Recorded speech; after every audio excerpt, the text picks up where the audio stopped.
piano casa regionale è stato approvato dalla Commissione urbanistica, ma da parte del PD, che ha espresso voto negativo, ci sono molte perplessità.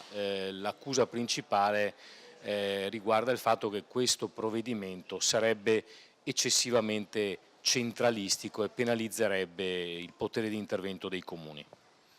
Intanto c'è il tema legato alla durata. 5 anni dal nostro punto di vista sono troppi, non rendono eccezionale l'intervento, non invogliano i cittadini a intervenire rapidamente, quindi mettere in moto rapidamente il volano dell'economia attorno a questo importante comparto. Secondo, c'è tutta la questione legata all'esproprio che viene fatto nei confronti delle amministrazioni comunali, dei sindaci, dei consigli comunali, dal momento in cui non possono applicare oneri di urbanizzazione, ma soprattutto non possono decidere come si costruisce nei propri territori. Crediamo che sia una scelta sbagliata, centralistica, che alla fine verrà fatta pagare alle comunità locali.